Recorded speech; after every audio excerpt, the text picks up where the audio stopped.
கரூர்ல பாதிக்கப்பட்டவர் விஜய் சந்திக்கிறாரு. போன தடவை என் பாட்டனுடைய நினைவு தினத்துக்கு நான் வணக்கம் செலுத்தும் போது அவர் மாநாட போட்டு இந்த செய்தியை ஒண்ணும் இல்லாம ஆக்குனீங்க. இன்னைக்கு நீங்க ஏன் நேற்று சந்திச்சிருக்கு முந்தா நாளைக்கு சந்திக்க வேண்டியதானே? திமுக மறுபடியும் ஆட்சிக்கு வரணும்னா நாடா இருக்குமா சுடுகாடா இருக்குமாங்கிறத யோசிச்சுக்கிறீங்க. பேருந்து நிலையம் கோயம்பேடுல இருக்குது. எனக்கு வசதி பத்தல வேற ஒண்ணு கட்டுன்னு எவனும் கேட்கல. 410 ரூபா கோடிக்கு கிளாம்பாக்கத்துக்கு போறேன். திருச்சியில விண்ணூறு நிலையம் இருக்குது, போதும். அப்புறம் போய் பல ஆயிரம் கோடியை கட்டி ஒரு விண்ணூறு நிலையம் கட்டுற. தூத்துக்குடியில இருக்குது, அது போதும். நாங்க யாரும் கேட்கல வசதி பத்தல, அதுக்கு பல ஆயிரம் கோடியை கட்டி இப்படி ஆடம்பரமா ஊதாரித்தனமா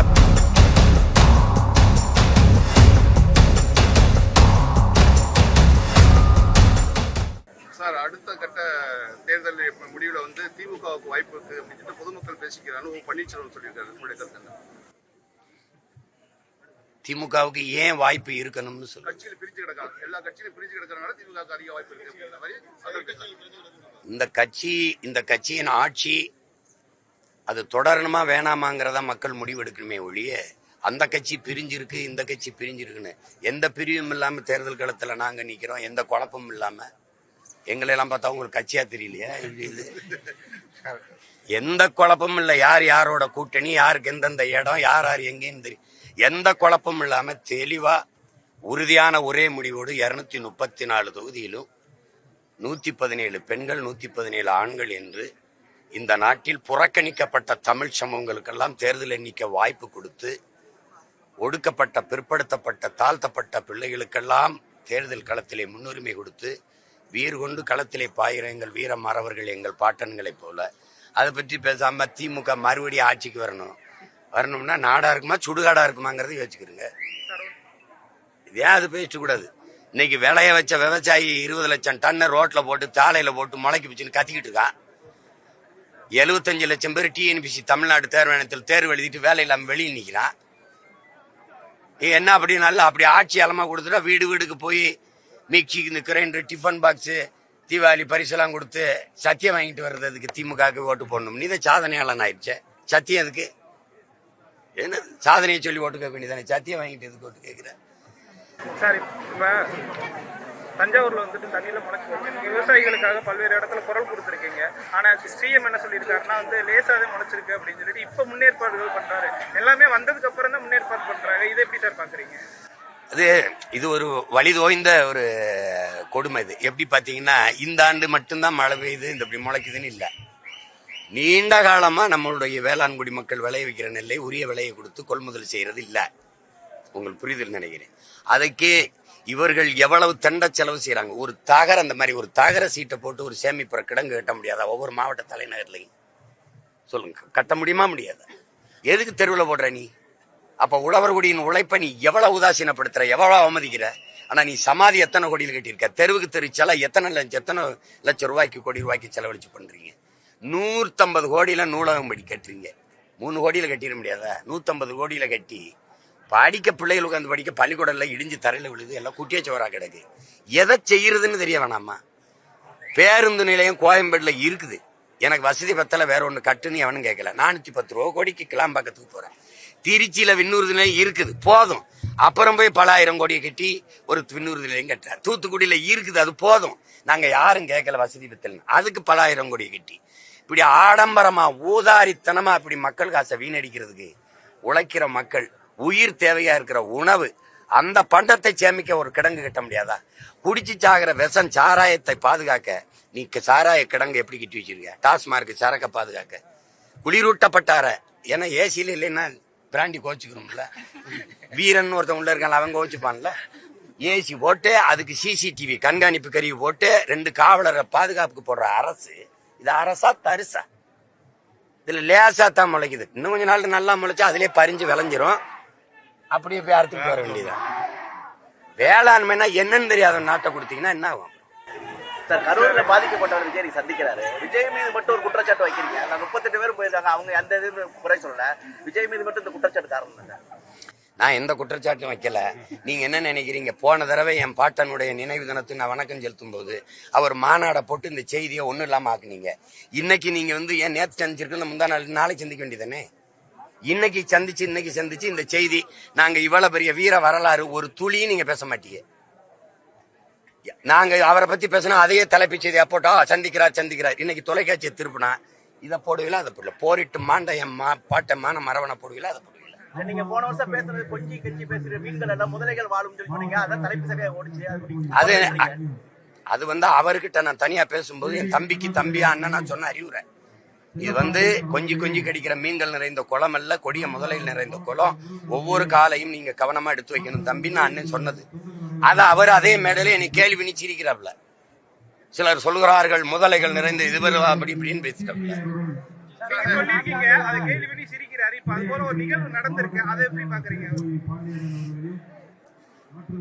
நான் ரொம்ப வேதனையோடும் வலியோடும் இதை கடந்து போக நினைக்கிறேன்.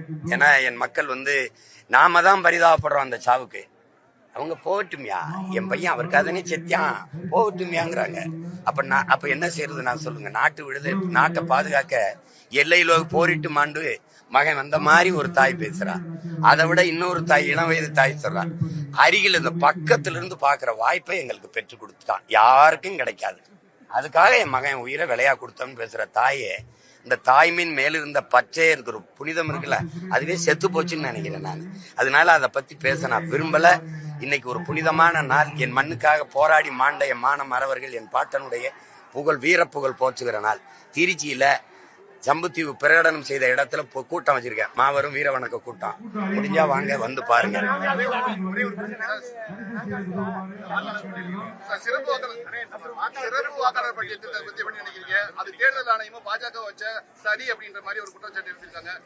அது உண்மைதான். நீங்க இதுல என்ன வாக்காளர் தானே, சிறப்பு வாக்காளர் அப்படி என்னது?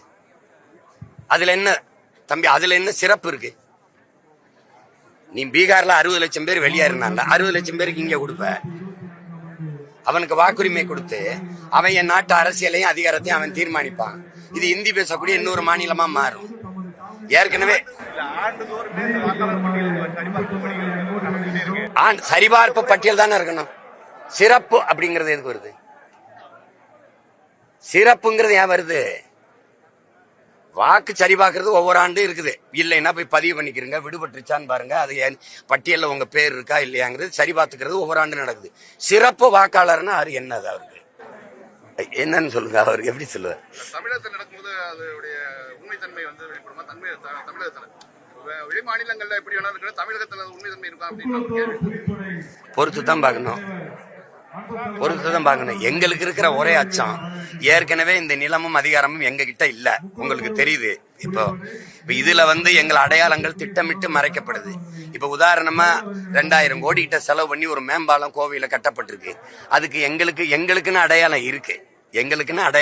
என் பாட்டன் தீரன் சின்னமலை, காளிங்கராயரு, பொன்னர் சங்கரு, இந்த செக்குல தான் அந்த விளைவுகளுக்குன்னு என் பாட்டன் ஒருத்தர் இருக்கான். அவனுக்கு அந்த கோவை சிறையில் அவன் இழுத்த செக்கு நினைவா இருக்கு, அவன் பேரை வச்சிருக்கலாம். இந்த நாட்டு விடுதலைக்கு கொடிகாத்த குமரன் இன்னொரு பாட்டன் செத்து விழுந்திருக்கான், திருப்பூர் குமரன், அவன் பேரை வச்சிருக்கலாம். ஆனா நீங்க ஜிடி நாயுடுன்னு வச்சீங்க. எத்தனையோ விவசாயத்துக்கு போராடின பேரறிஞர் இருக்காங்க.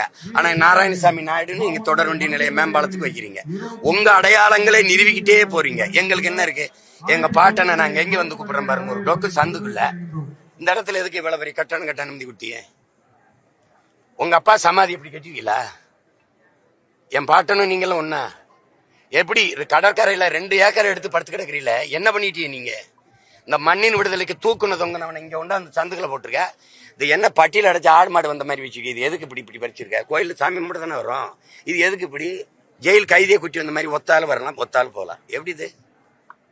என்னை அவமதிக்கிறீல்ல, என் அடையாளங்களை புறக்கணிக்கிறீல்ல, புறந்தள்ளி மறைக்கிறீல்ல. இப்ப என்கிட்ட அதிகாரம் இருந்தா இப்படித்தான் இருக்குமா? அந்த இடம் இப்படித்தான் இருக்குமா சொல்லுங்க. அப்புறம் அந்த வலியை தாங்கி நின்னா தெரியும்.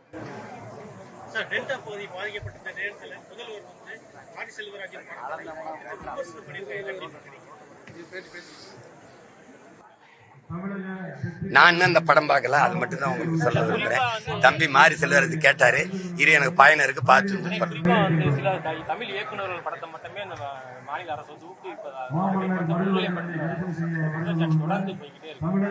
முதல்வர் சரி, துணை முதல்வர் பெருசா பேசுறது, சமூக வலைதளத்தில் இல்ல தமிழ் இயக்குநர்கள் படம்னு அவர் சொல்லலையே.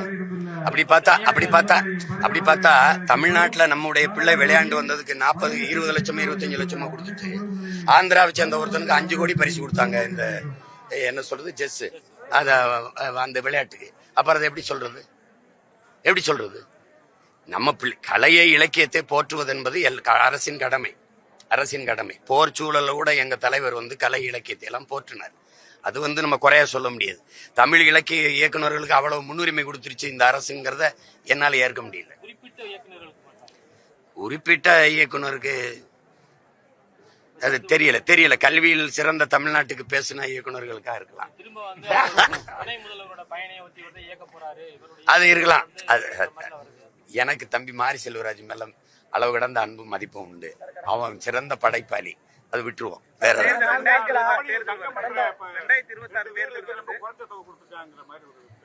அதான் இப்ப சொன்னேன். 20 ஆமா கொடுப்பாங்க. இப்ப நீங்க வேற மாநிலத்தோன்னா அவனை ஆந்திராவில இருந்து வர சொல்லுங்க. அப்ப ஒரு 5 கோடி கொடுப்பாங்க. 4 ஆண்டுகளா கடன் சுமை, பேரிடர், எல்லா இடத்துலயுமே மத்திய அரசு சொல்லிட்டு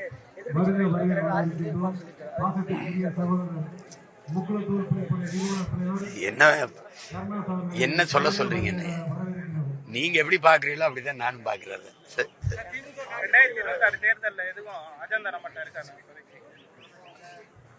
அதுல ஒண்ணு இல்ல, ஒரே இதுதான். அண்ணன் உங்களுக்கு ஒண்ணு என்ன சொல்றேன்னா, நாம் தமிழர் கட்சி ஒரு தமிழ் தேசிய அரசியல்னு ஒண்ணு இருக்கு. தேசிய அரசியல், தமிழ் தேச அரசியல்.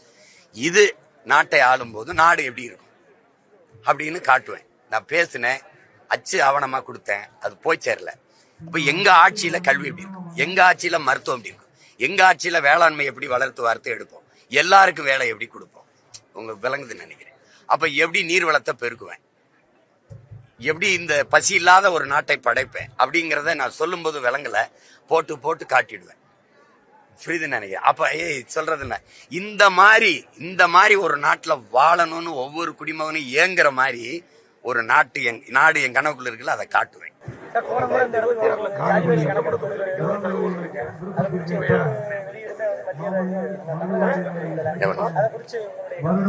அது எடுக்காது. திராவிட கட்சிகள் ஆட்சிகள் எடுக்காது. காரணம் ஒரு தேசிய மக்கள் இங்க நீங்க சாதிவாரி கணக்கெடுப்பு எடுத்தால் தமிழர் அல்லாதவர் இருக்காங்கல்ல, அவங்க எவ்வளவு தூரம் இந்த மண்ணின் மக்களின் உரிமையை அவர்கள் பயன்படுத்தி கொண்டு வாழ்ந்து வளர்கிறார்கள் என்பது தெரிய வந்துடும். உங்களுக்கு புரியுதுன்னு நினைக்கிறேன். இப்ப நீங்க 10.5ன்னு வன்னியர்களுக்கு எங்க ஐயா நீண்ட காலமா 20 விழுக்காடு கேட்கிறாங்க, ராமதாஸ் ஐயா. நீங்க குத்து மதிப்பா சும்மா வாய்க்கணக்கா ஒரு 10.5ன்ட்டீங்க. அது செயலாக்கம் பெறல, சட்ட வடிவ பெறல. அது சும்மா வாய் வார்த்தை தான். நீங்க 10.5 எப்படி வாய்க்கணக்கா? அவரே சொல்றாரு, எண்ணி கொடு.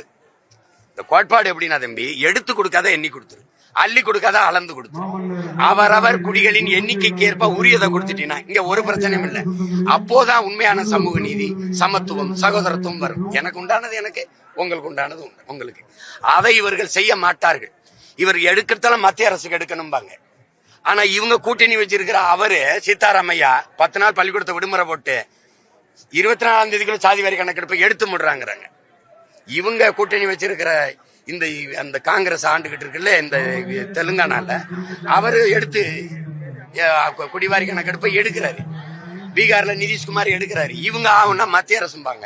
ஆனா இங்க வந்தா மாநில உரிமைம்பாங்க. எடுக்க மாட்டாங்க. சாதி வாரி கணக்கெடுப்பு எடுத்து உரிய குடிகளுக்கு உரியதை கொடுக்கணும்னா நாம் தமிழர் கட்சி ஆட்சிக்கு வரணும். அப்பதான் அது நடக்கும். அதாவது ஸ்டாலின் உதயநிதி ஸ்டாலின் நீங்க போய் சந்திச்சிருந்தீங்கல்ல, அதுக்கப்புறம் அவங்க மேல உங்களுக்கு ஒரு சாஃப்ட் இப்ப இவ்வளவு நேரம் பேசுனது சாப்பிட்டா இருக்கா உங்களுக்கு? எதையாவது பேசுவான். இங்க பாருங்க, திமுகவை எதிர்த்தே பேசிட்டு இருந்தோம்னீங்களா, பிஜேபி கைக்கூலிம்பா, RSS கூலிம்பா. நீங்க இந்த திமுகவை எதிர்த்தீங்கன்னா இப்படி சொல்லுவான். இப்படி பேசுனீங்கன்னா திமுகவின் பி டீம் திமுக கைக்கூலிம்பா. ஆனா ஒத்த பைசா கூலி தர மாட்டான். நீங்க மனச்சான்றுபடி நடக்கணும். சாவுக்கு போறது என்பது தமிழ் சமூகத்தின் மாண்பு. நீங்க நற்காரியத்தில் பங்கெடுக்கிறீர்கள், துர்க்காரியத்தில் பங்கெடுன்னு இறைமகன் இயேசு சொல்றாப்ல. ஏன்னா இது மாதிரி ஒரு துயரம் உன் வாழ்க்கையிலையும் வரும், அதை தாங்கிக்கிற மனப்போக்கம் உனக்கு வரும். அதனால உங்களுக்கே தெரியும், சந்தோஷத்துல கூடனாலும் சாவுல கூடணும். அதான்